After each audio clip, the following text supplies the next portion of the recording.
Good day, ladies and gentlemen. Thank you for standing by, or welcome to Alibaba Group's March quarter and full fiscal year 2020 results conference call. At this time, all participants are in a listen-only mode. After management's prepared remarks, there will be a question and answer session. I'd now like to hand the call over to Rob Lin, Head of Investor Relations of Alibaba Group.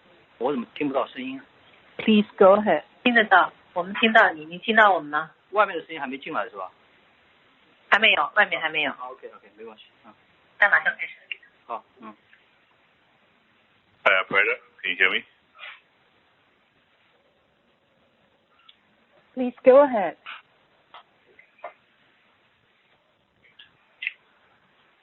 Operator?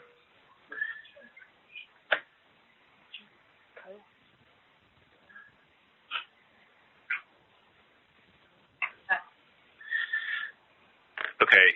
Good day, everyone, and welcome to Alibaba Group's March quarter 2020 and fiscal year 2020 results conference call. With us are Zhang, Executive Chairman and CEO, Joe Tsai, Executive Vice Chairman, Maggie Wu, Chief Financial Officer. This call is also being webcast from our IR section of the corporate website. The replay of the call will be available on our website later today. Now let me quickly cover the safe harbor. Today's discussion will contain forward-looking statements, including revenue guidance. These forward-looking statements involve inherent risks and uncertainties that may cause actual results to differ materially from our current expectations, including risks and uncertainties related to the COVID-19 pandemic. For detailed discussions of these risks and uncertainties, please refer to our latest annual report on Form 20-F and other documents filed with the U.S. SEC, nor announced on the website of the Hong Kong Stock Exchange. Any forward-looking statements that we make on this call are based on assumptions as of today, and we do not undertake any obligation to update these statements except as required under applicable law. Please note that certain financial measures that we use on this call, such as adjusted EBITDA, adjusted EBITDA margin, adjusted EBITDA margin, market-based core adjusted EBITDA, non-GAAP net income, non-GAAP diluted earnings per share, or ADS, and cash flow are expressed on a non-GAAP basis. Our GAAP results and reconciliations of GAAP to non-GAAP measures can be found in our earnings press release. Unless otherwise stated, growth rate of all stated metrics mentioned during this call refers to the year-on-year growth versus the same quarter last year. In addition, during today's call, management will give their prepared remarks in English. A third-party translator will provide simultaneous Chinese translation on another conference line. Please refer to our press release for details. During the Q&A session, we will take questions in both English and Chinese, and the third-party translator will provide consecutive translation. All translations are of convenience purpose only. In the case of any discrepancies, management statement in the original language will prevail. With that, I will now turn the call to Daniel. Thank you, Rob. Hello, everyone. Thank you for joining our earnings call today. We have finished an extraordinary quarter and delivered an outstanding fiscal year. Despite the impact of COVID-19 pandemic, Alibaba achieved the historical milestone of $1 trillion in GMV across our digital economy this fiscal year, a strategic goal that we set for ourselves 5 years ago. We at Alibaba have always been aiming for the stars while keeping our feet on the ground. The $1 trillion GMV milestone reflects the vitality of Alibaba's digital economy, and as well as strong execution against the clear strategic vision. Our scale has now reached 1/6 of China's total retail sales, which was about $6 trillion last year, and we believe there is still tremendous potential of growth. Digital adoption and transformation in retail are accelerating due to the COVID-19 pandemic, reshaping consumer behavior and enterprise operations. On the consumer side, shopping online has become a habit for more people and in more product categories. On the retail side, online sales is no longer an option but a necessity for the brick and mortars. We believe there is a new normal that will stay even after the pandemic is over.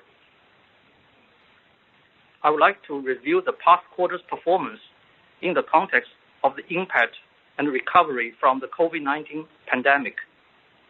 On January 23rd, right before the Chinese New Year holiday, China announced the lockdown of Wuhan, the center of the pandemic. The lockdown measures implemented in other provinces and cities led to large-scale economic disruption in late January and February, which negatively affected our domestic e-commerce business during the period. However, China quickly contained the pandemic by implementing measures such as strict social distancing, vast testing coverage, centralized mobilization of medical resources, and started to reopen the country for business in late February. By March 9, Cainiao announced full recovery of logistic operation nationwide, except for Hubei province, where Wuhan is. And normal life began to return for most of people in the country when Wuhan 10-week lockdown was lifted on April 8. Since March, we have seen a healthy recovery in our China retail marketplaces. As of March 31st, 2020, annual active consumers on our China retail marketplaces reached 726 million, a net increase of 15 million versus the previous quarter. Mobile MAUs of our China retail marketplaces reached 846 million in March 2020, an increase of 22 million over December 2019. This reflects Taobao's strong consumer mindshare and healthy user stickiness. Since the new fiscal year began in April, the quarter-to-date paid GMV of our China retail marketplaces has experienced year-on-year growth at a similar rate to the December quarter's level. For the past several years, we have been investing to grow our new retail business in fresh food and grocery. Freshippo and Taoxianda, which have played an important role in supplying daily necessities to people impacted during the pandemic, and have become widely popular among consumers. In the past quarter, both Freshippo and Taoxianda deliver stellar growth of more than 100% year-on-year. Approximately 60% of Freshippo's GMV came from online orders, up by 10 percentage points year-over-year. As lockdown measures eased in China starting in April, demand and the popularity of our grocery business have remained strong. We believe the consumer habit of buying fresh food and groceries online will continue after the pandemic, and online and offline integration will drive the new retail model to the next stage of development. We have been investing for years to build the new retail technology infrastructure, which will help us further strengthen our market leadership in this sector. As the leading cross-border import platform in China, Tmall Global has become an ever more important destination for Chinese consumers to buy imported products as they could not travel abroad during the pandemic. In markets outside of China, our international retail marketplaces, such as Lazada and AliExpress, attracted over 180 million annual active consumers as of March 2020, Lazada's order volume grew more than 100% year-on-year during the fiscal year and completed the March quarter with a strong finish despite the impact of the COVID-19 pandemic. During February and March 2020, our cross-border marketplace AliExpress GMV growth was negatively impacted mainly by supply chain and logistic disruptions caused by COVID-19 pandemic. We are seeing signs of recovery in certain major markets starting in April, but there are still uncertainties ahead. Revenue from our local consumer services business decreased by 8% year-on-year in the past quarter due to the impact of COVID-19. In April, year-on-year growth of our food delivery GMV turned positive as lockdown measures eased. Restaurants began reopening and people began returning to work in China.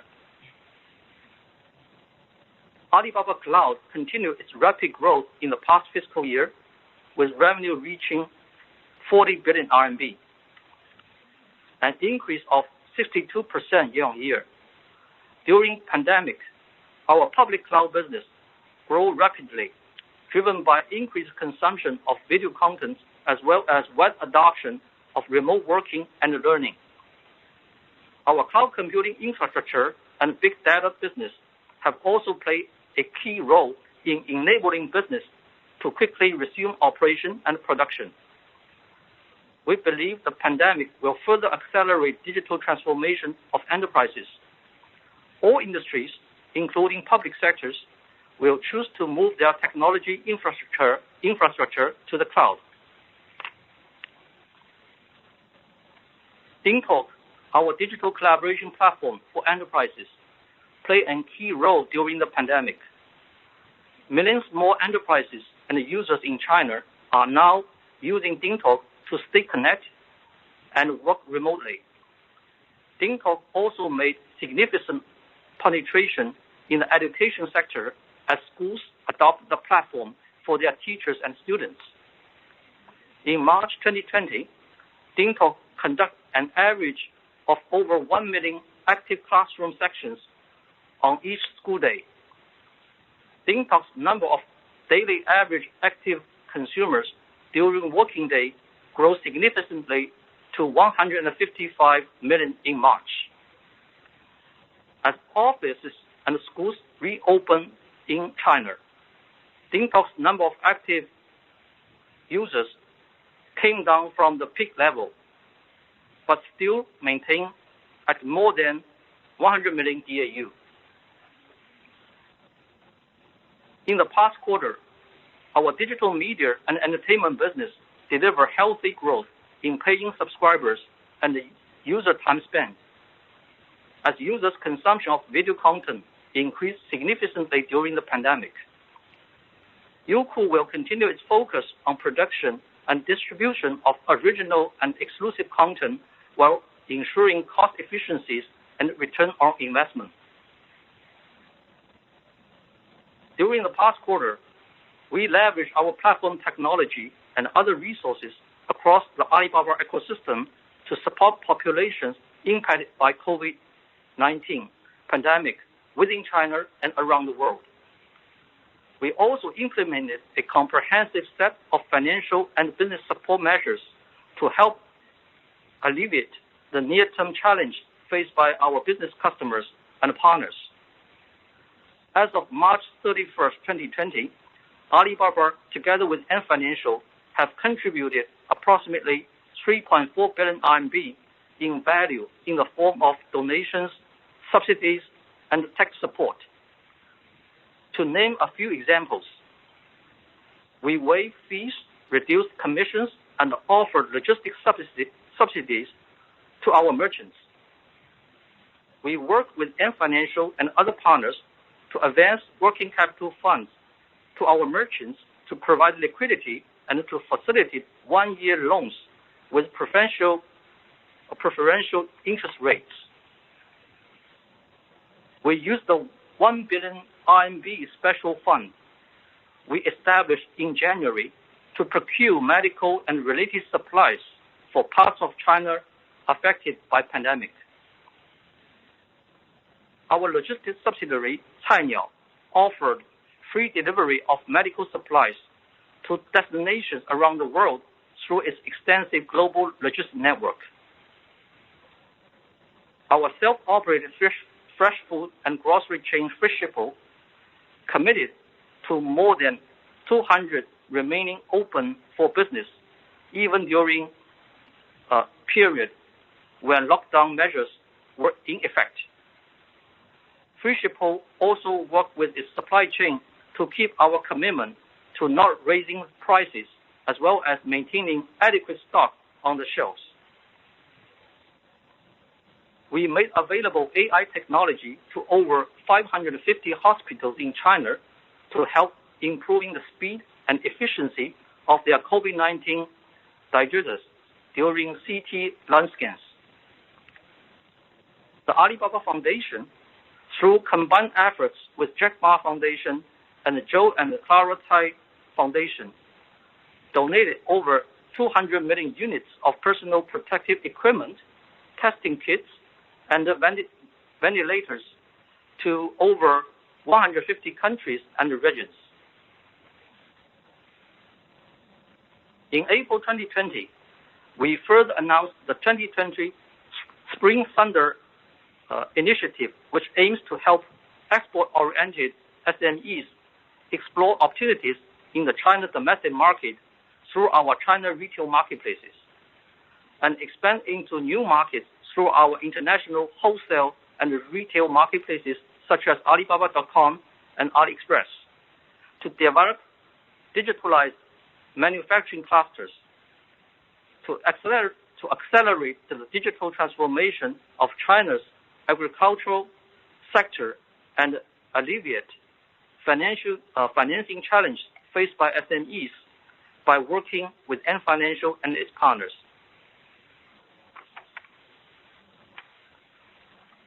The battle against the COVID-19 pandemic is not over. Although China has made good progress in fighting and controlling the spread of the coronavirus, with most business reopening and people returning to normal life, the threat of the pandemic is still looming in the rest of the world, and the timing and the pace of recovery is still uncertain. At the same time, tensions between the U.S. and China have added another layer of uncertainty to the post-COVID-19 world. Despite the uncertainties in the macroeconomic and the geopolitical environment, there is one thing we can certain. The world is moving towards digital first and the digital everything. In the past 2 decades, Alibaba has developed comprehensive infrastructure and capabilities built on digital technology for business, financial services, logistics, cloud computing, and big data to prepare for this new era.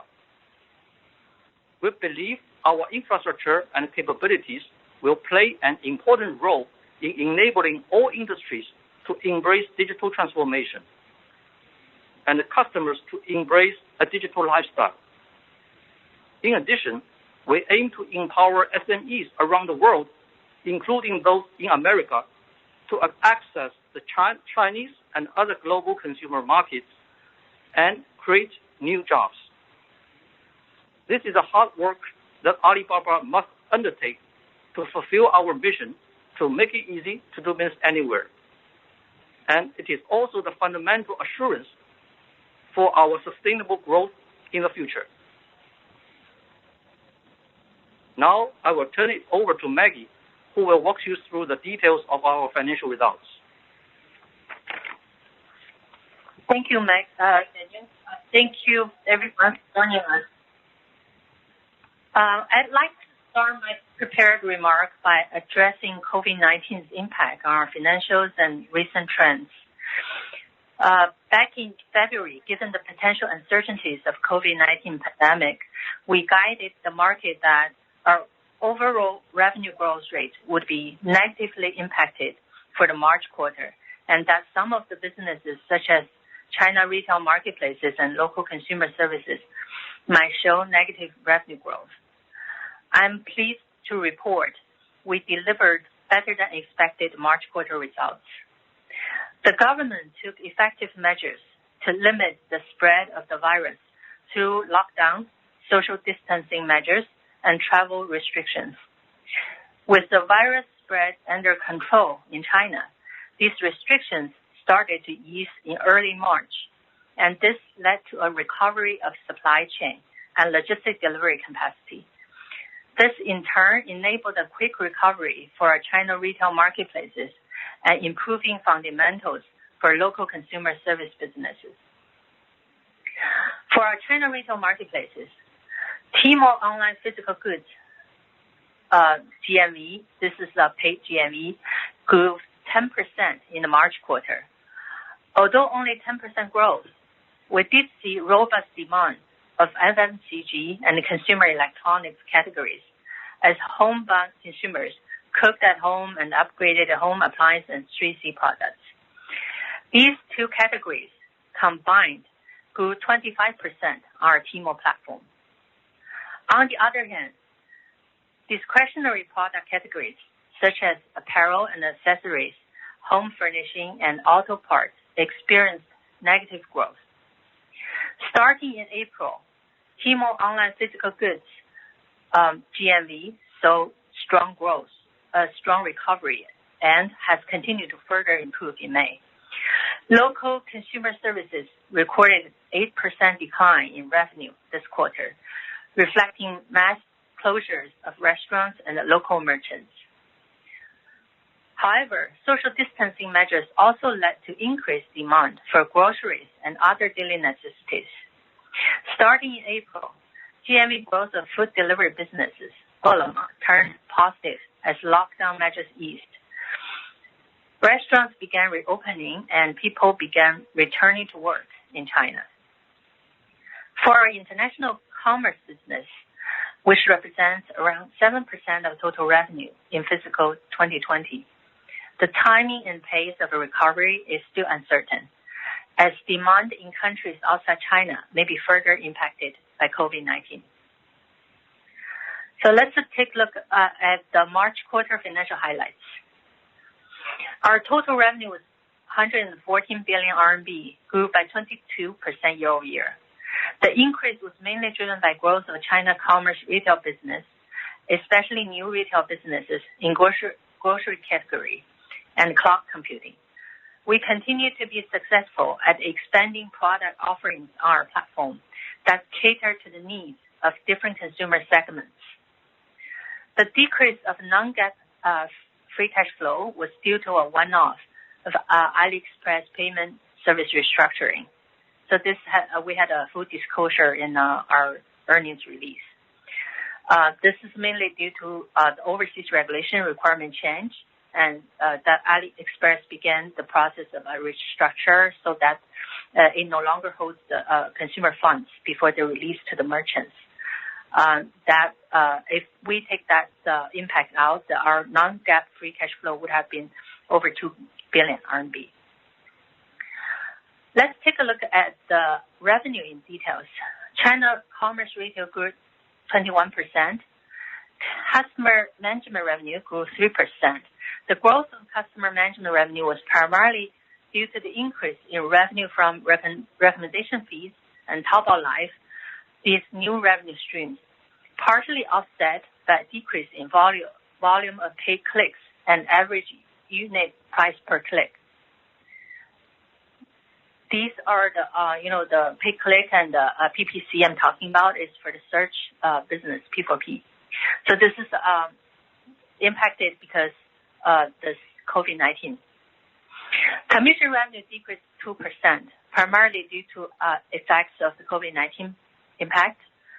These impacts including cancellation of some orders as a result of logistic disruption in February, weakness in apparel categories, our waiver of annual service fees for the first half of 2020 as part of our support to merchant customers.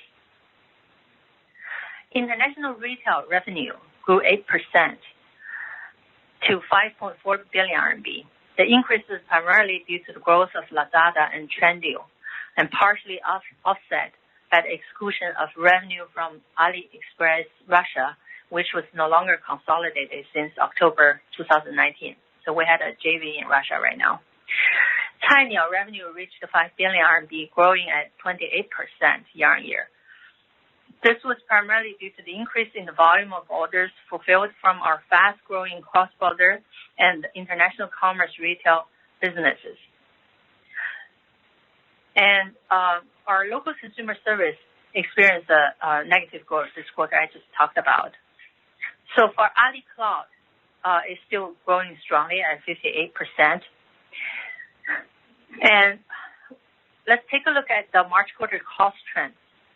Cost of revenue, excluding SBC, was 62% of revenue. The increase was primarily due to a revenue mix shift towards direct sales businesses, the new retail businesses, such as our new retail, and also consolidation of Kaola, and partially offset by decrease in delivery costs of our local consumer services. Let's turn to segment profitabilities. Our market-based core commerce adjusted EBITDA reached 34 billion, decreased 2%. But core commerce adjusted EBITDA grew 2% to 28 billion. This is because losses in our 4 strategic commerce initiatives were narrowed compared to prior year, driven by ongoing improvement of China logistic network, higher demand for Freshco, and the lower variable costs required for our local consumer service business. I would like to mention about the innovation initiatives. When you look at their adjusted EBITDA loss was 3.1 billion RMB, which is up from 1.9 billion from a year ago. The increase is primarily due to our aggressive investment in DingTalk to provide remote work collaboration capabilities to enterprises and schools free of charge during the COVID-19. As a result, daily active user on DingTalk achieved a 4-fold increase to over 100 million. The peak BAU is about 155 million. So March quarter other financial metrics, the share of results of equity investee in the quarter reached 3.5 billion. The year-over-year increase in share of results of equity investee was mainly due to our share of profits in Ant Financial in December quarter, as we take its profit in 1 quarter lag, partially offset by decrease in our share of results of Suning. March quarter GAAP to non-GAAP net income. The GAAP net income attributed to shareholder was 3.2 billion.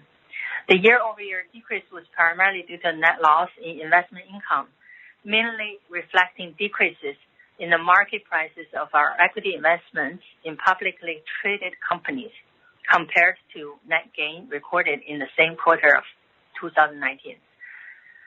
Non-GAAP net income attributable to shareholders increased by 12% to 25 billion RMB. Now let's look at the fiscal 2020 full year results. GMV, as Daniel mentioned, the Alibaba digital economy achieved an important milestone of $1 trillion GMV target. You probably remember that this is a target we committed to do 5-6 years ago. User growth.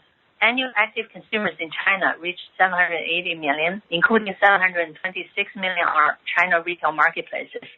In other words, 1 out of every 2 Chinese are buying our platform. 780 million of annual active consumer in China accounts for around 85% and 40% of the Chinese population in developed and the less developed areas. Our ability to attract users at a rapid pace reflects not only the diversity of product selection, but also the platform has become an everyday destination for entertainment and discovery of new trends. We continue to achieve strong revenue growth across all businesses, including core commerce, cloud computing, and other business. So total revenue grew 35% to 510 billion RMB. Talk about the profitability. In the last 12 months, we grew adjusted EBITDA by 28% to 137 billion RMB and generated 131 billion RMB in non-GAAP free cash flow. This is significant firepower for our long-term growth. Okay, let's turn to our business segments. All of the revenue we talked about for each sector shows strong growth. And then when you look at their adjusted EBITDA, profit for the core are still growing strongly, and the investment areas that these businesses who are in the investment stage are progressing very well, and loss gets narrowed. Okay, so I would like to talk about our outlook, but before that, I want to address the recent bill passed by the U.S. Senate called the Holding Foreign Companies Accountable Act. The proposed legislation would essentially prohibit a foreign issuer from being listed on a U.S. stock exchange if the U.S. Public Company Accounting Oversight Board, this is Peekaboo, is unable to inspect the audit work papers of the issuer's auditors for 3 consecutive years due to certain reasons. We're closely monitor the development of this bill, and I think it's important for investors to understand Alibaba's practice and issues raised under this proposed legislation. First, there is an existing framework of the Peekaboo conduct of the Peekaboo and for its conduct and inspection of audits on companies with Chinese operations. In this regard, we understand that there has been ongoing dialogue among the big 4 accounting firms, Chinese securities regulator, the CSRC, SEC, and the Peekaboo, with respect to the types of information that are permitted to be exchanged on issuers with Chinese operations while maintaining compliance with Chinese laws. Number 2, Alibaba's financial statements are prepared in accordance with U.S. GAAP. And since our inception in 1999, we have been audited by PwC Hong Kong. PwC Hong Kong is the local affiliate of the worldwide PwC firm, and its auditing standards are overseen by the PwC National Office in the United States. The integrity of Alibaba's financial statements speaks for itself. We have been an SEC filer since 2014 and hold ourselves to the high standards of transparency. Each year, we have received an unqualified audit opinion on our financial statements from PwC. Third, trust is one of our core values, and transparency and integrity are essential components of building trust with all of our stakeholders. All these years, we have consistently aimed to grow the business for long term, maintain compliance with all applicable laws, and deliver the value for our customers, employees, and investors. Investors who bought our stock in 2014 IPO have tripled their investment over the past 5.5 years. Given the above, we will endeavor to comply with any legislation whose aim is to protect and bring transparency to investors who buy securities on U.S. stock exchanges. Looking ahead, despite a challenging quarter due to pandemic, we achieved our guidance of over 500 billion in revenue and delivered healthy, sustainable profit growth in fiscal year 2020. The reason we have been able to deliver these results is that we sowed seeds years ago by investing in technology in innovation and in businesses that required foresight and long-term patience. Today, the Alibaba digital economy remains strong and growing. Looking ahead, we will continue the same strategy of delivering robust revenue growth and sustainable profit growth.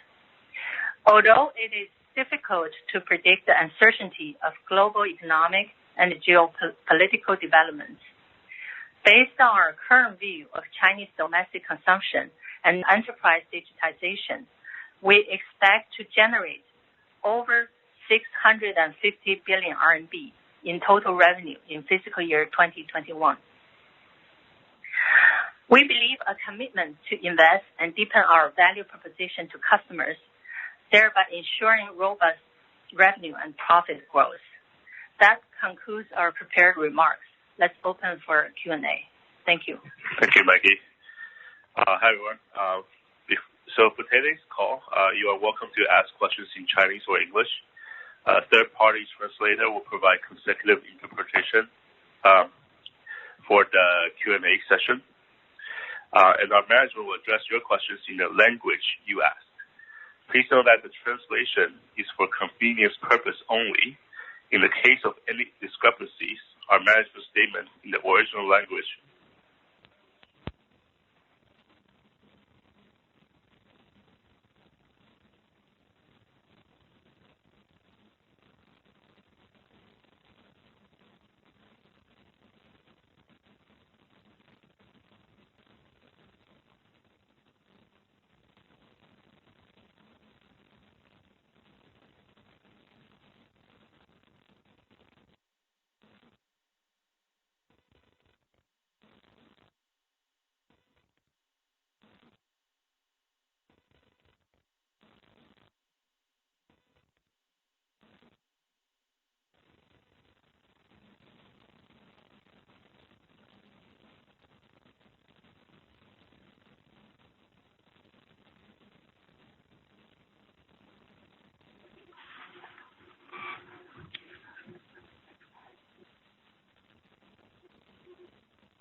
So, operator, I'd like to open up for questions.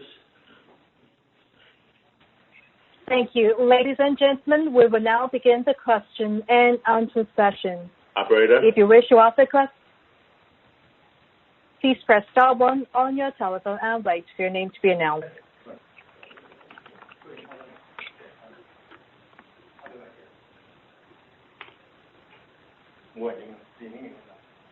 Once again, to give more people the opportunity to ask questions, please keep yourself to no more than one question at a time. Once again, if you wish to ask a question, please press star 1 on your telephone.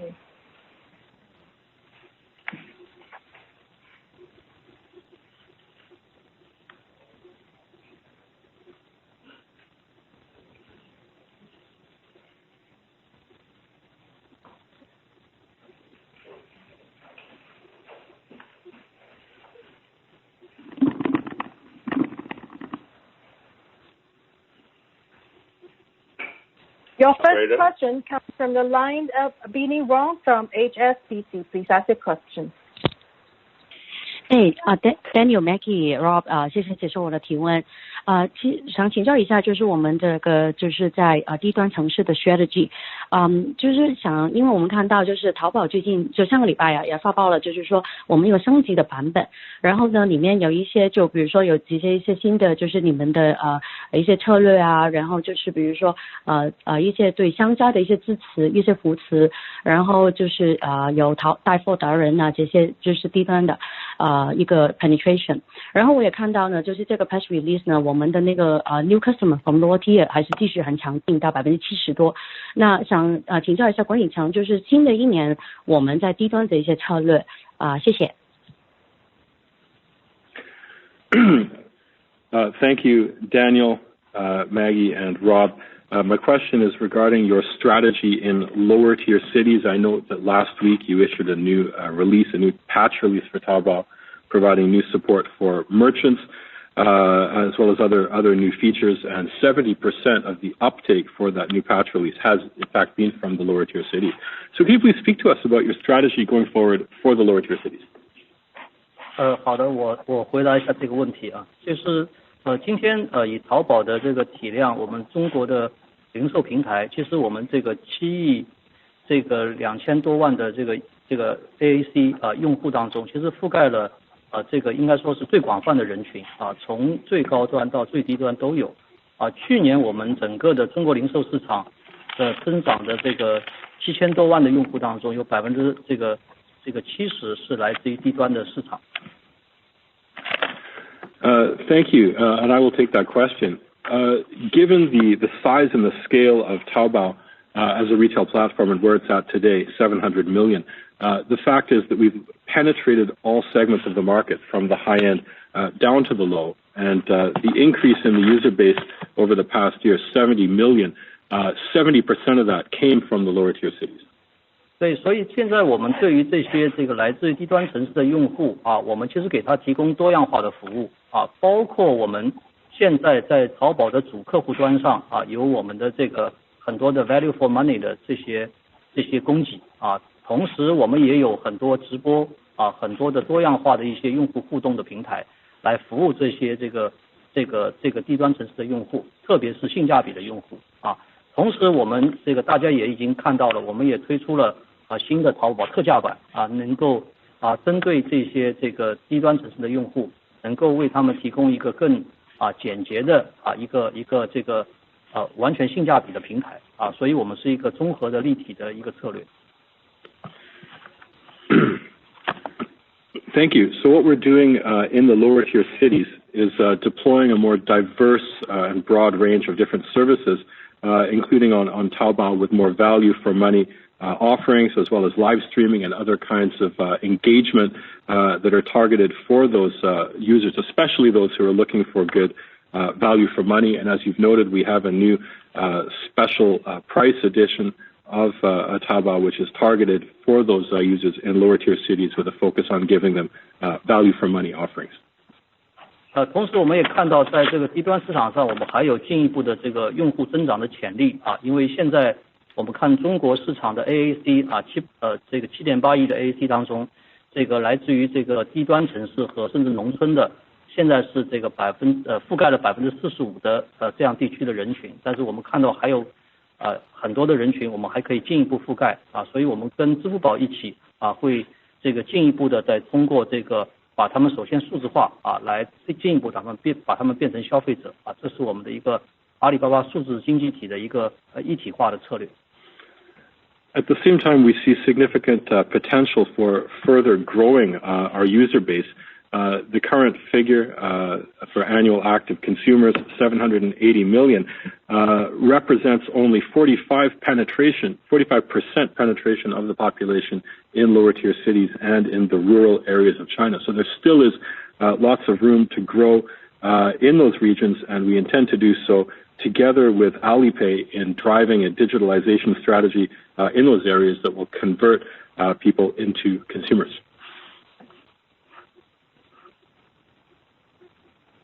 Thank you. Thank you. Our next question comes from the line of Eddie Leung from Bank of America. Please go ahead.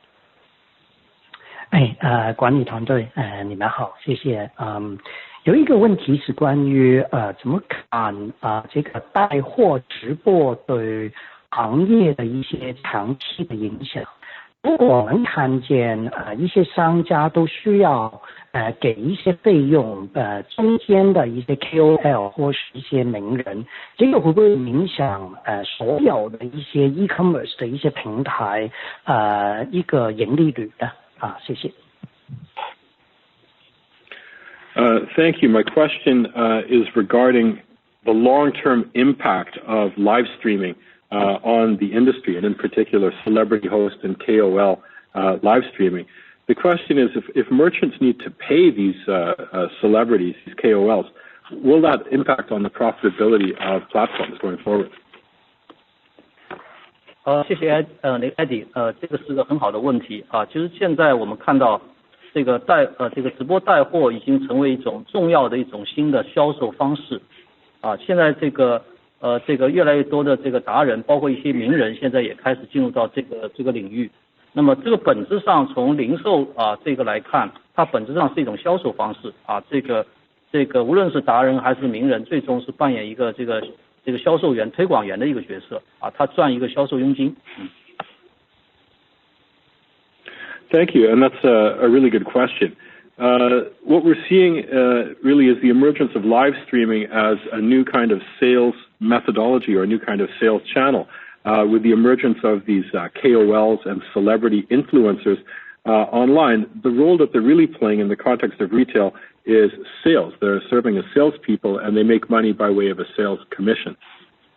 所以从长期来看，我们认为这样的方式最终还是要看整个的这个商业价值是不是能够得到一个有效的实现因为这个一次性的这样的一个销售，大批量的销售带来的这样的一个用户在未来是不是能够被持续的经营而不是只是一次性的销售，不然的话，从商家的角度付出一个大额的推广成本给一个达人或者红人这个他之所以愿意付这个成本，一方面是一个过去的渠道成本和推广成本的代替但是更重要的是说，他能够把这样的一些用户能够沉淀下来，进行一个长期的用户生命周期内的一个运营。这个恰恰是阿里巴巴我们做这个直播、做这个带货包括跟这些达人红人合作的一个非常重要的优势和基础因为我们是一个综合性的这个 marketplace 有多样化的用户 engagement 和用户这个互动的这个场景和销售方式我们不把直播带货看成一个独立的业务形态和销售形态，我们把它看成整体的消费者运营的一部分最终是帮助商家获得这个长期的这个价值的实现。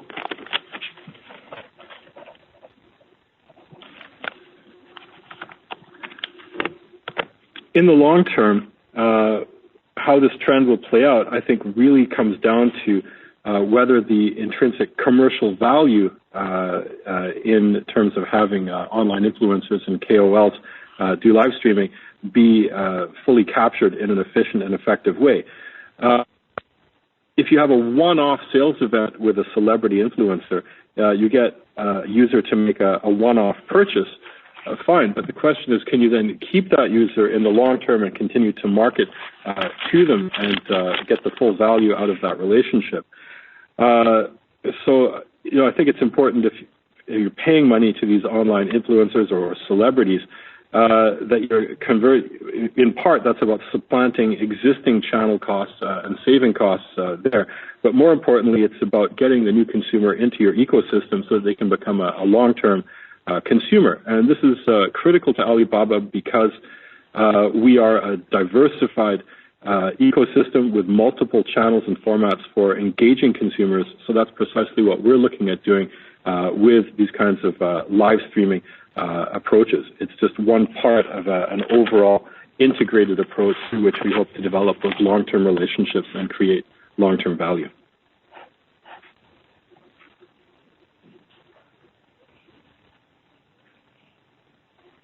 Okay. Next question. Thank you. Next question comes from the line of Piyush Mubayi from Goldman Sachs. Please go ahead. Thank you for taking my question. I have one question with regards to the guidance you provided for next year. What are the drivers of that growth assumption or guidance you provided? And in particular, what are the underlying macro assumptions you've made? And more generally, the platform mix that you're likely, the 1P versus 3P mix that you're likely to see that's underpinning that guidance. Thank you. I'll go back to the queue afterwards. 好，谢谢。我的问题是关于你们刚才提到的对于明年的指引，我想知道这样的指引背后你们认为有哪些驱动因素，然后更加重要的是它背后你们是做了什么样的一些宏观经济方面的一些假设，有怎样的一些假设。那么另外对于平台的这个组合，就是1P 3P 的一个组合比例，你们做了什么样的假设或打算 Okay, Piyush, this is Maggie. Let me try to answer your question. So we all know that we're facing risks and uncertainties, right? So many of which we're not able to predict or control. So whether there's going to be a second wave or when will the vaccine come, how much impact will the geopolitical issue bring, it's hard for us to factor in. So the guidance we give basically reflects assumption that we believe to be reasonable today. So Daniel talked about, the recovery speed of each of our businesses, and particularly for like China retail, local service, and international business, etc. So based on what we've seen today, we see this quarter to date transaction volume and also user activities, etc., has already experienced a similar growth at a similar rate to the December quarter level. So that's basic assumption that we used. And you mentioned about 1P, 3P. So you can see from our revenue breakdown for the 2020 fiscal year, 1P business as a percentage of the total revenue already went up to around 16%, 17%. And we believe that percentage is going to continue to go up, but not dramatically. But the important thing is that people are thinking about, your revenue contains a bigger portion of 1P. But 1P normally represents, a low margin. But look at our profit growth.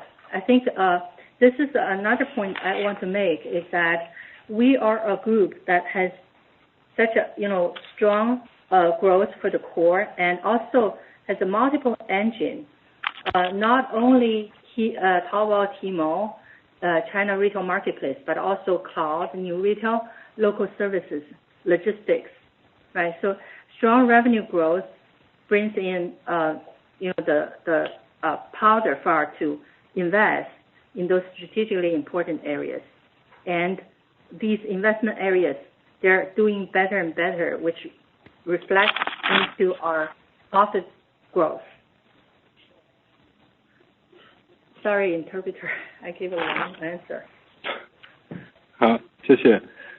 好的，这是 Maggie， 我来回答你的问题。现在我们面临的这些很多的风险，很多的不确定性，确实呢很难去准确的预测啊，很难去把控。比如说疫情会不会出现第二波？比如说疫苗什么时候能够研制出来？比如说地缘政治的因素会不会带来影响？这些都是不得而知的。因此的话呢，我们做指引的时候，我们所使用的假设是我们认为至今合理的假设。那么刚才 Daniel 在发言当中已经详细介绍了我们各个分部业务迄今恢复的情况，包括我们中国的零售商业、本地生活服务，还有全球这个商业跨境这个零售等方面。那么从今天的趋势来看就是当前这个季度至今的这个趋势来看，那么实际上无论是交易量还是用户的活跃度基本上已经是恢复到了12月份季度差不多类似的这样一个水平，所以可以说这是我们所做的一个基本的假设。那么另外你问到关于1P 3P 的这个比例问题，那么在2020财年当中，我们1P 这个业务占到总体收入的一个比例已经是增至16%。那我们认为这个比例的话呢会继续的上升，但是不会呢有这个戏剧性的大幅的一个上升。当然很多人可能在想这个当1P 模式占到收入越高的一个比例之后，是不是1P 的这个利润率很低呢，或者是较低呢？那么实际上纵观我们阿里的业务各个业务的这个利润率还是非常的强劲，而且不光是我们核心商业的部分，淘宝天猫，还包括我们的考拉、我们的本地生活服务等等方面，所有这些方面我们都有较强劲的这个收入增长和较好的利润率，那么可以说为我们提供了弹药，可以进一步投资于这个战略性的这个新兴的这个领域，从而进一步推动我们的增长。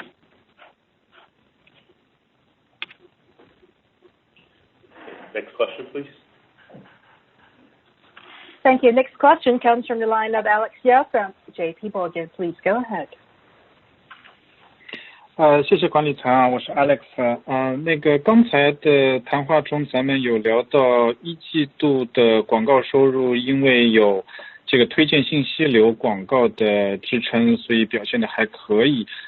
所以我想问一下，咱们关于我们这个电商信息流广告变现的进展和想法。因为我猜想咱们的答复里面肯定会提到一个我们讲了很多遍的，要平衡商户的利益和我们的这个变现的之间的一个平衡。所以我想这个跟进问一个问题是，有没有一种可能，比如说通过技术的方法，在既保证商户利益是这个有保障的，甚至是这个利益是更好的前提下，我们也能够做到更好的变现。如果可能的话，有没有可能是今年？谢谢。Thank you. I noted in the earlier remarks your comments about advertising revenue in the first quarter performing well, driven by good performance of recommendation feeds. And in that context, I'd like to ask about your plans for monetization of recommendations. I imagine that in your answer you'll talk about the need to balance the interests of merchants against the desire for monetization. So given that, perhaps I could go ahead and just ask the second part of the question, namely, is there any technical or technological method that could be adopted on the one hand so as to fully protect the merchant's interests or even better serve the merchant's interests, while at the same time also providing more opportunity for monetization? And if so, is that something that could happen this year? 好，谢谢 Alex。我先说一下这个你问的这个后面部分的问题啊，我觉得这个答案是有的啊，这个唯一的答案就是技术的应用，就是人工智能的这个进一步的应用啊，能够使得我们这个一方面能够让用户的体验在商业的推广啊、商业广告和免费的内容之间啊，能够获得一个好的一个这样的一个平衡啊，减少差异啊。另外一方面也是通过技术的力量啊，能够使得这个商家的这个投入的 ROI 能够到一个好的水平啊。我们一直是在这样的努力的啊，我们也是看到了非常好的一个进展啊。这个同时我们整个信息流的这个推荐啊，在这个我们的这个整个的这个收入当中，我们是非常这个谨慎的进行推进，和希望能够这个在整体的这个刚才你问的这样的问题能够更好的解决的基础上，能够得到这样的一个这个商业广告和用户体验、商家价值的一个完美的统一啊。我们一直是这样做的啊，过去的一个季度啊，我们也是这样做的啊，所以这是你现在看到的结果。Thank you. Well, I'll start with the latter part of your question, and the answer is yes. There is technology that can do precisely that, and the technology is AI, artificial intelligence,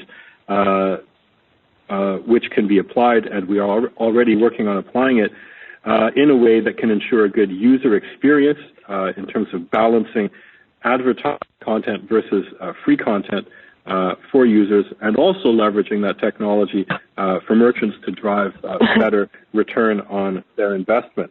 So we're working in this direction, and I think we're already making good progress.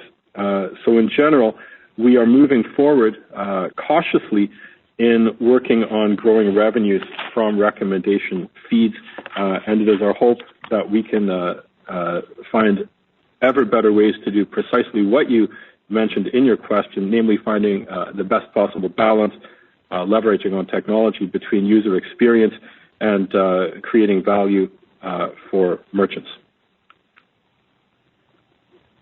好，我想补充一下啊 ，Alex， 我Maggie， 那个刚才肖子讲的比较清楚了，但是我想补充一个关键词，我们也会之后会多次提到，就是我们的多引擎，就是当你看到我们的收入啊，如果往前推3年的话，CMR 和 Commission 的收入占到我们总收入的比例是70%以上啊，那我们最近一期的财报你看到就是40%几。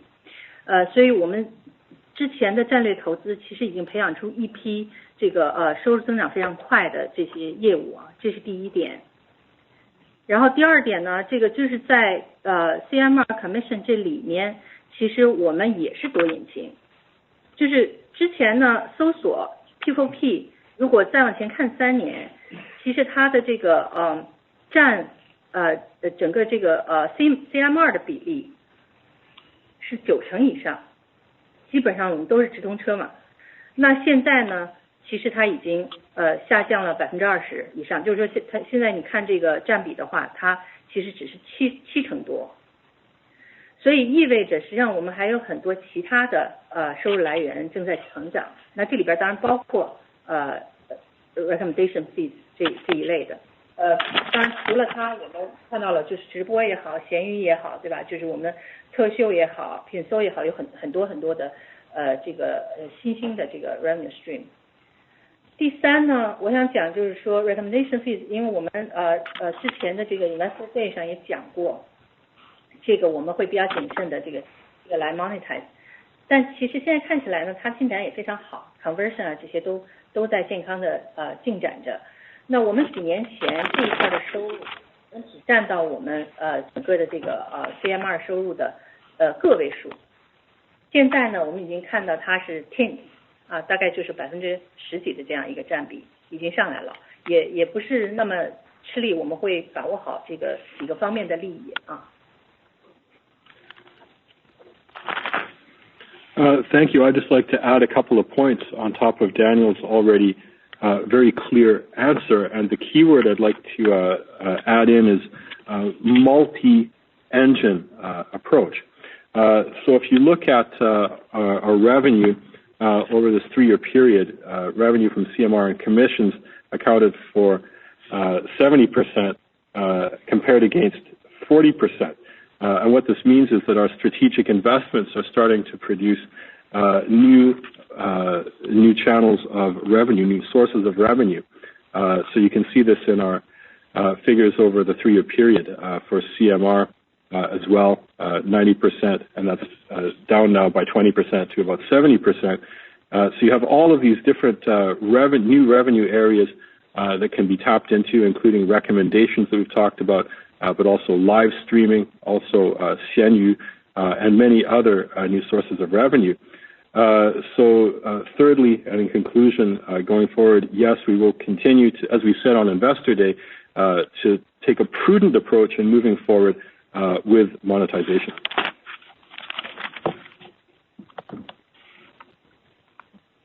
Thank you. Our next question comes from the line of Thomas Chong from Jefferies. Please go ahead. Hi, good evening. Thanks, management, for taking my questions. My question is more about the spending power of the buyers post-virus. Can management comment about the overall spending power of consumers these days? And with that, can you comment about the trend in ASP and order frequency that we would expect as people speeding up the migration to online? Thank you. 好，谢谢管理层。我提2个问题。第一个问题就是在疫情过后这个期间，消费者的一个消费能力有什么样的变化和趋势？你们今天看到的这样一个消费的力量是如何的？第2个问题呢是关于ASP 就是笔单价还有购买频次这些方面的一个趋势，你们怎么看？谢谢。Okay, let me answer this question. First of all, I think on our platform, we are a such a huge consumer platform, we have different tiers of consumers around us. So what we see is that consumers they engage with us and find what they want in different categories, in different pricing range. But we do see some shift of the product categories in this quarter because of the pandemic. For example, we see a very strong growth of food and groceries business, and because when people stay at home, they have to cook at home. They are unable to go to the restaurant, so they need more food and more groceries, which are all daily necessities. So that's why we see very strong growth in our FMCG categories and food categories. Our FMCG categories grow take example like in the starting from the new fiscal year, our FMCG categories in Tmall grow nearly like 40%, around 40%, which is a very strong indicator that people spend more on our platform in these categories. Well, because of the pandemic, people spend less on like apparel, fashion, because people wear face masks and they don't even need these makeups. So I think the spending is still there, but the focus are quite different. And but in terms of the general, spending power, I would say different. China is a famous high saving rate country, and we do see people remain in their consumption, remain in a very strong consumption power to continue their to maintain their lifestyle. So we do so far we haven't seen any big change in terms of the consumption power. But as I said before, I think the category product categories they try, and we do see some difference. 好，谢谢。我来回答一下这个问题，我是 Daniel。在我们的平台上呢，我们看到呢，我们是一个巨大的面对消费者的平台，有很多不同层次的这个消费和消费者。那么不同的消费者来到我们的平台来寻找呢，他们需要的不同的品类和不同的这个价格的商品。那也看到呢，这个对于不同品类的一个消费。这个行为也发生了一些变化在疫情的期间，那么食品生鲜这个品类这个消费是大为上升的，因为大家隔离居家隔离不能外出去餐厅吃饭，那么必须呢天天在家里自己烧饭吃，所以的话呢，食品生鲜包括快消品这些品类呢有强劲增长的这样一个趋势。那么实际上就快消品来说，从新的财年开始，我们天猫上看到呢，同比增长速度大概是达到40%那么这个说明呢有很强劲的这样一个消费的趋势消费的力量还是在那里。但是与此同时，像服装、时尚这一类包括这个化妆品。那么这个消费是有所下降毕竟大家都是戴口罩，也没有必要化妆了。所以的话呢，消费的力量还是在，但是品类的这个侧重点是发生了一些变化。那么中国呢是有名的高储蓄率的这个国家，所以消费的力量还是在那里，这种需求还是在那里，但是品类呢可能会有所变化。这个我补充let me clarify one point. When we talk about beauty, what we see is like skincare still remain very strong, but for makeup, because as I said, when ladies wear face masks, they may the need for makeup getting lower. So that's basically the situation. 我再补充澄清一点呢，就是说到。美容这一块其实对护肤品的需求还是很旺盛那么受到影响的具体的来说是化妆品，因为女性戴口罩就不需要那样子去化妆了。谢谢。question.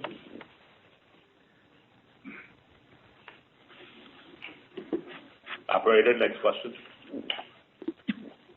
Thank you. Our next question comes from the line of Jason Elfstein from Oppenheimer. Please go ahead. Thank you. I just want to go a little bit deeper into that last point. You said that online physical good GMV grew 10%, and then you did break down that you saw 25% in these categories that benefited were more COVID-related, offset by areas where they didn't spend money.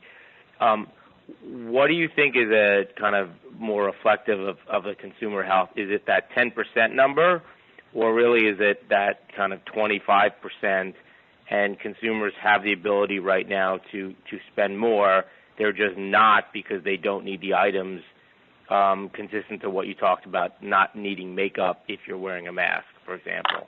And maybe talk about how that relates to your outlook for the next quarter. Thank you.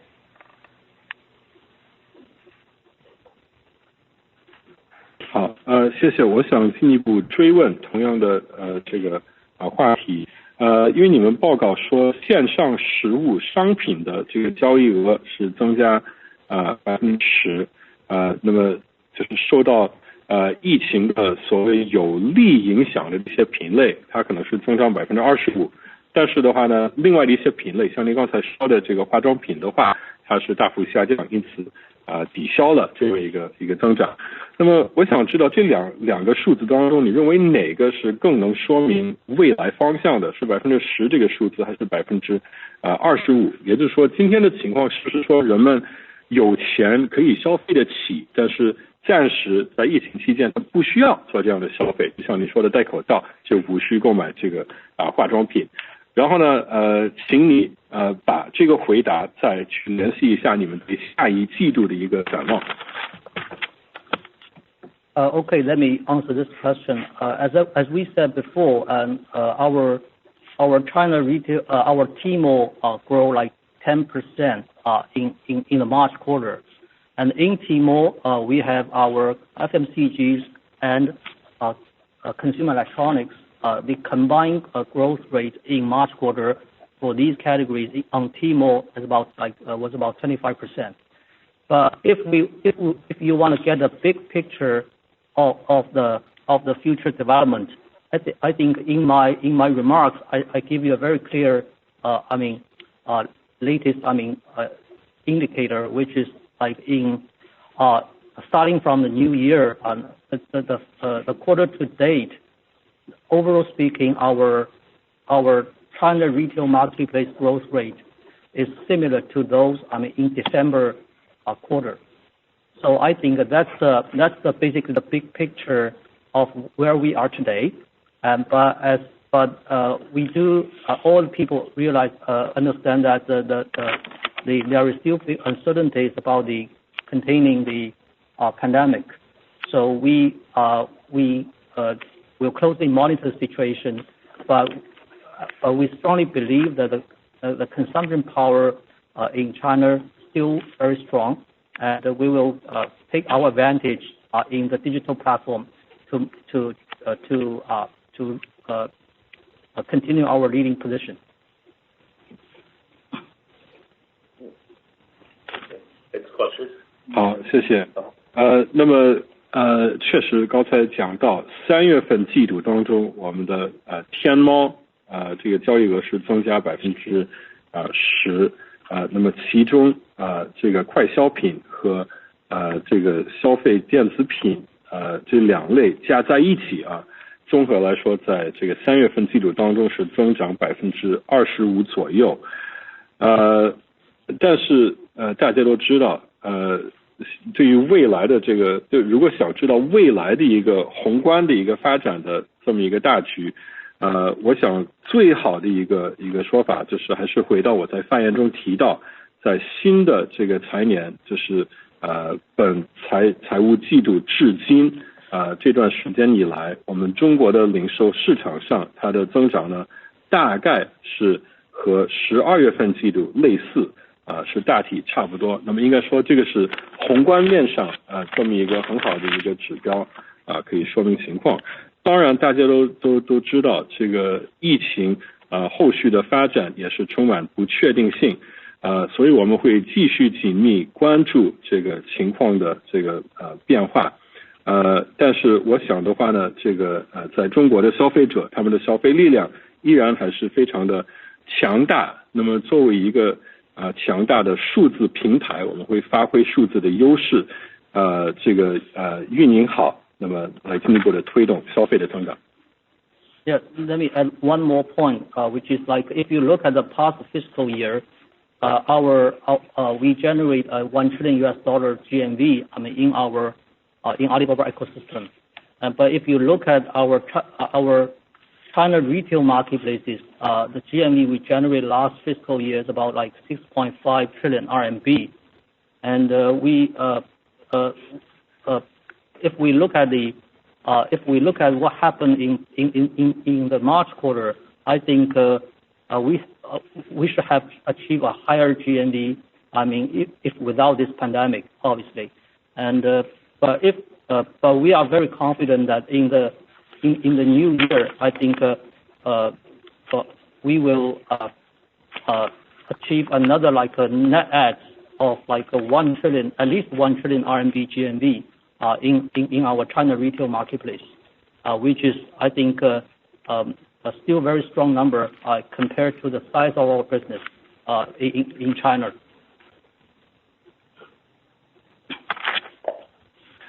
另外我可以补充说明一点，就是我们在这个刚刚结束的这个财年当中，我们阿里巴巴全生态是实现了1万亿美元的这个 GMV， 那么其中呢，我们中国零售市场的 GMV 是达到 6.5 万亿人民币这样的水平。那么如果说没有受到疫情的影响，我想我们3月份这个季度当中，我们的表现还会更加的好。那么我们现在还是有信心，在新的这个财年当中，我们可以实现呢中国零售市场交易额可以再增加1万亿人民币这样一个目标。那么这个数字相比呢我们现有的这个市场的规模来说也是非常可观的。Next question. Thank you. Next question comes from the line of Gregory Zhao from Barclays. Please go ahead. 喂，Daniel、Joe、Maggie、Rob， 谢谢接受我的提问，恭喜非常强劲的业绩。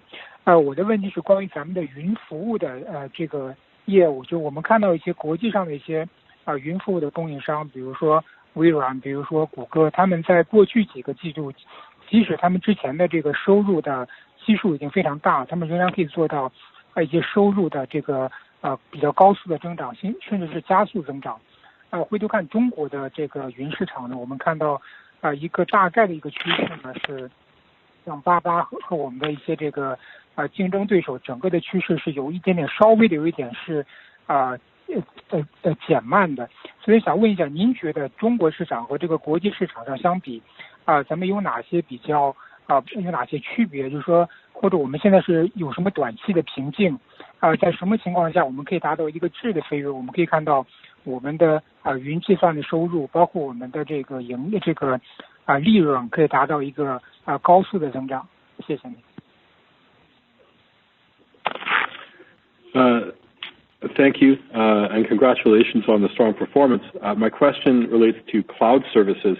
We know that internationally, players like Microsoft and Google, who have already achieved significant scale in terms of their size and their revenues, continue to be able to maintain rapid growth in their revenues and even acceleration. Looking at China, however, in the cloud space, Alibaba and its competitors seem to be seeing a different trend where things are somewhat slower. So I'm wondering if you could compare for us, please, the China market versus the international market for cloud. What are the differences underlying that picture, and what are the short-term bottlenecks, and how would it be possible potentially to make a big leap forward in terms of accelerating revenue and profit growth in cloud?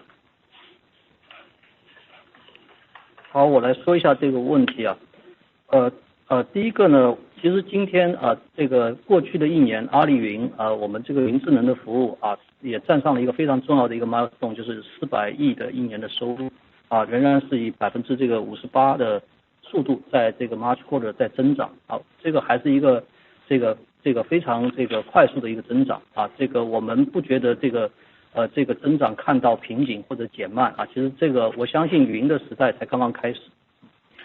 Thank you. Well, first I'd like to say that in the past year, Alibaba Cloud Intelligence hit a very important milestone, namely reaching revenue of 40 billion, and even in the March quarter, achieving 58% growth. So we don't see slowdown at all. Conversely, we think the growth is good. 其实这个增长的潜力可以从几个方面能看到。第一个是来自于整个今天所有行业都要这个上云这已经是一个这个所有的这个行业的共识。这个如果我们看这个中国的 IT spending 这个 IT 的花费这一块在未来上云以后，其实整个现在 IT spending 上云的部分的渗透率其实还是刚刚开始。We see this growth coming from several different areas. One is the demand across all sectors of the economy to get onto the cloud. And if you look at Chinese IT spending in the future, we can expect to see more and more spending going forward as organizations get themselves on the cloud. 第二个方面，我想还是在这个产业互联网上面今天我想这个上云不仅是一个基础设施的上云这个基础设施的上云，所谓 ARS 的上云，更重要的是能够帮助企业上云以后能够充分运用好大数据运用好云计算的算力和算法，能够为这个企业的经营带来效益和增量我想这个围绕着不同行业的这样的这个行业的这样的一个这个产品和解决方案这个是以这个真正帮企业产生价值，而不是只是节省这个 IT 成本。我想这是未来的一个重要的潜力。The second thing I would point to is that the cloud is not just a way of providing infrastructure on the cloud to lower IT-related operating costs. It's also an opportunity for companies to leverage on big data and cloud-enabled computing capacity to achieve better efficiencies and drive value for the business. And different kinds of algorithms and analytics will be developed in the cloud for different sectors, for different verticals, different product solutions to meet those needs and unleash new value for them. So it's not just about saving costs on IT infrastructure, it's about driving value as well.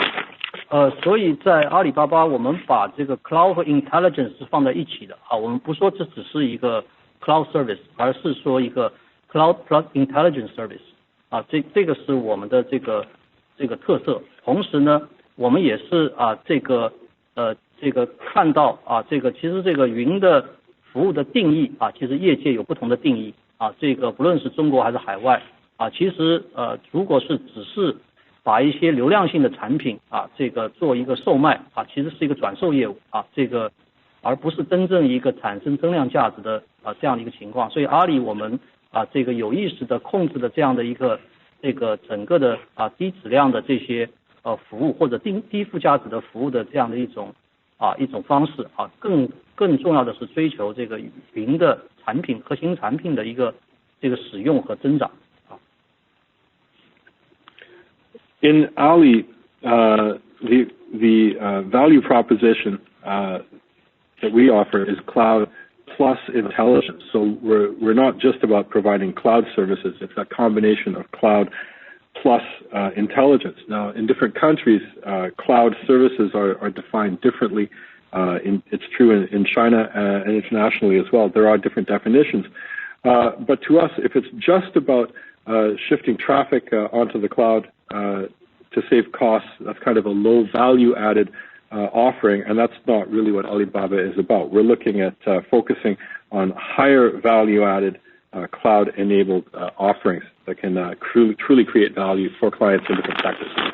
最后再讲一下，就是你刚才问到的，就是中国的这个云市场和海外的区别，我想最大的区别还是这个 SaaS 的生态，开发者的生态啊。我想在美国或者海外，我想这样的生态已经非常成熟，而中国我想这样的开发者生态，包括这个 SaaS 的生态的这个丰富成长才刚刚开始，而阿里也非常愿意跟所有的开发者合作伙伴一起来共建这个云的未来的生态。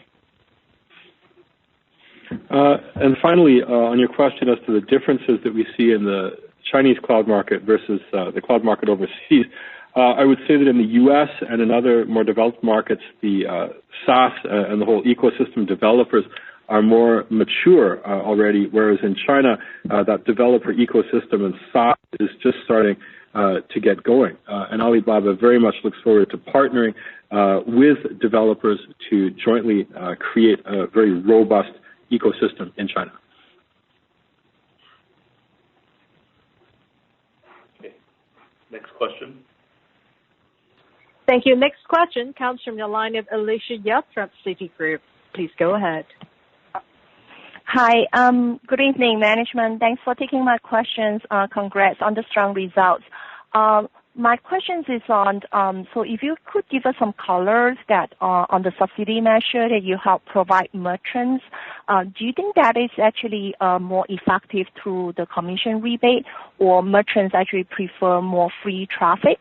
And given recommended fees actually becoming quite effective for merchants, so does that mean over the next few quarters we don't have to provide more preferential commission rate over time, or is that is a separate thing, and the CMR and commission growth direction will still be a bit diverge? Thank you.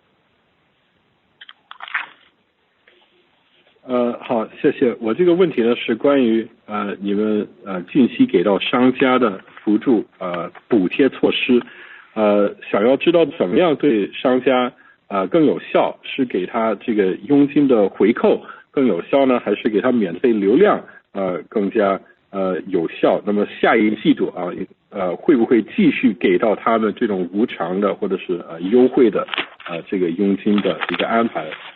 那么展望未来这个 CMR 和佣金的增长趋势如何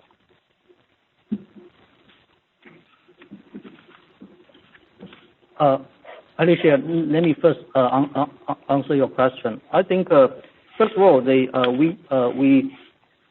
are trying to help our merchants, especially SMEs, during this pandemic. But we have to give a very fair and transparent policy to all the merchants on our platform. So that's why we decided to use the subsidy to waive the annual fees and also give some reduced commissions in some of our business. But this is applied to all the merchants on our platform. And in terms of the free traffic, this is a very interesting question. I would say when we decided to give this support to the merchants, we have to consider the user experience on our platform, because we are a marketplace platform. We are a marketplace. We are a platform model. So we have to consider the interest of both merchants and consumers. So if we give free traffic to certain, merchants, I think their conversion rate, their click-through rate of the product may or may not be good enough to the customers.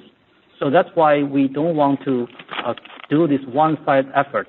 So we have to ensure a good user experience on our platform. But at the same time, we want to subsidize our merchants to relieve their financial pressure. So that's how we think about these policies.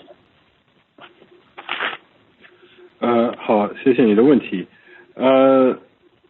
当然了，我们是想要帮助商家，尤其是中小企业，但是同时的话呢，我们要对所有各类商家要公平透明，因此的话呢，我们是做了这样的决定，就是呢豁免收这个年费，然后呢在某些业务方面这个在佣金上给一些优惠。但是这些措施呢是适用于所有的商家，那么关于你问的这个给免费流量这个问题，这个其实是很有趣的一个问题。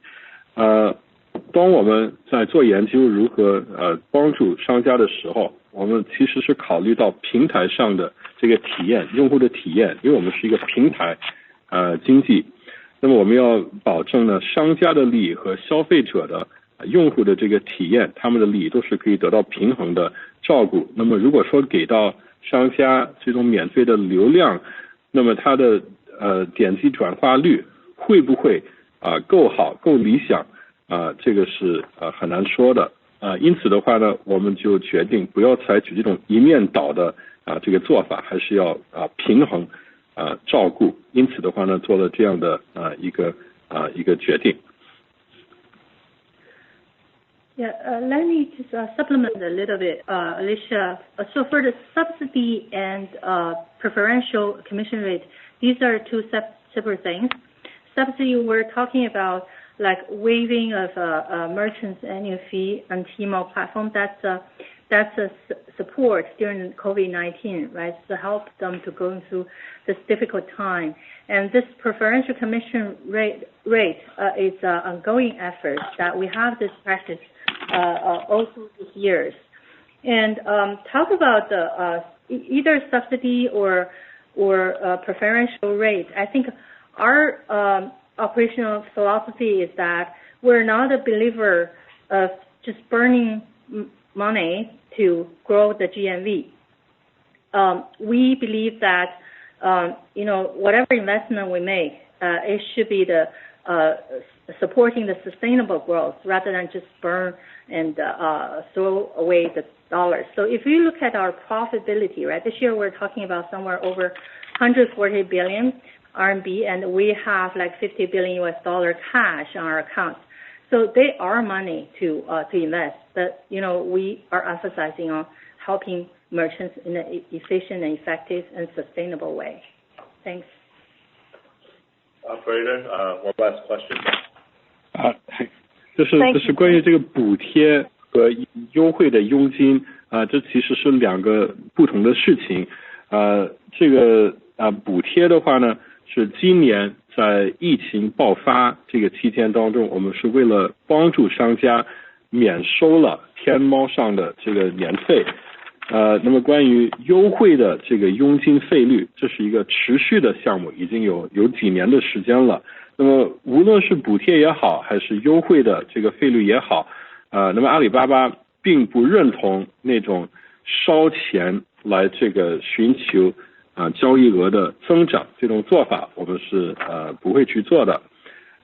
我们做的任何的投资，我们希望能看到有可持续的这个增长。那么你也可以看看我们今年的这个盈利情况，我们是有大约1400亿元人民币，那么加上我们还有呢500亿美元的这个现金，就是希望做的任何投资都是可持续高效的。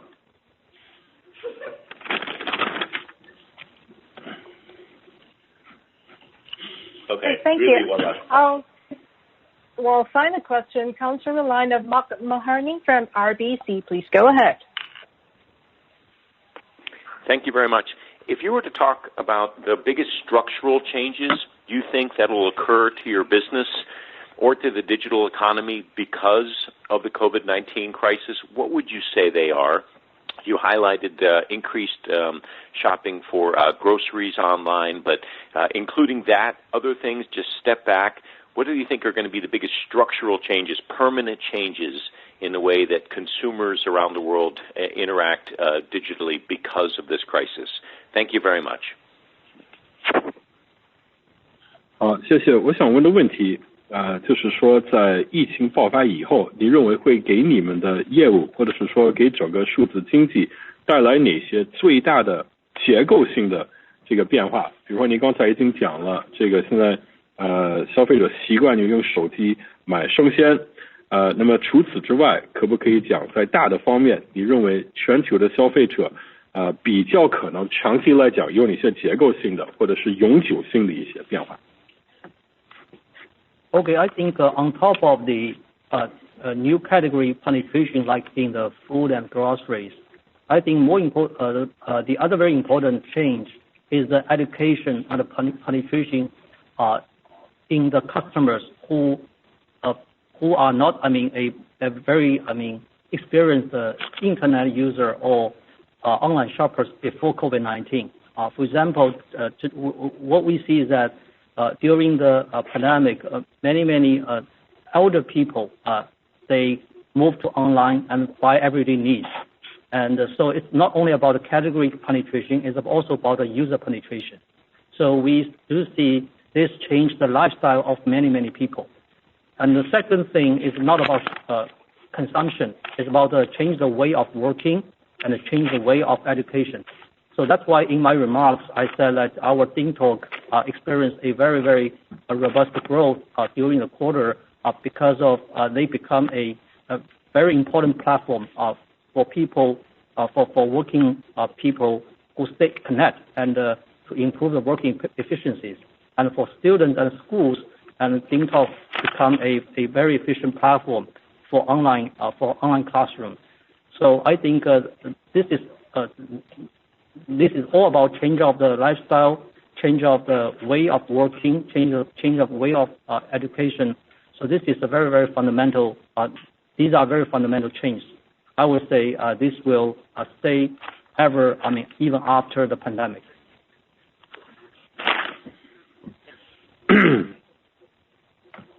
好，那么除了是一些新的品类，像食品、生鲜的这个渗透以外的话呢，我们还看到教育方面的一个新的变化，也就是说有新的一些消费者，他们之前不太了解互联网，不太上网，也不会到网上购物。那么疫情爆发以后的话呢，他就是学会了，尤其是一些老年人在疫情爆发以后，我们看到更多的老年人到线上去购物，所以这个新的领域的渗透不光是品类方面，还是人群的这个方面，有很多人在疫情期间改变了他的生活方式。另外一个方面就是人们的工作方式和教育学习的方式。刚才我在发言中也讲了，本季度当中我们的钉钉产品它有强劲的增长表现，正是因为它可以在疫情期间给很多人新的一种远程办公协作协同，包括教育学习的一些新的这个方式方法。那么这个应该说在深层的方面改变了人们的生活，在疫情结束以后，我想这样的趋势还会继续延续。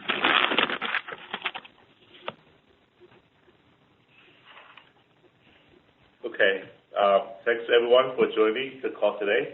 If you have any further questions, please feel free to contact the Alibaba IR team. Thank you very much. Thank you. Thank you. Thank you, ladies and gentlemen. That does conclude our conference for today. Thank you for participating. You may all disconnect.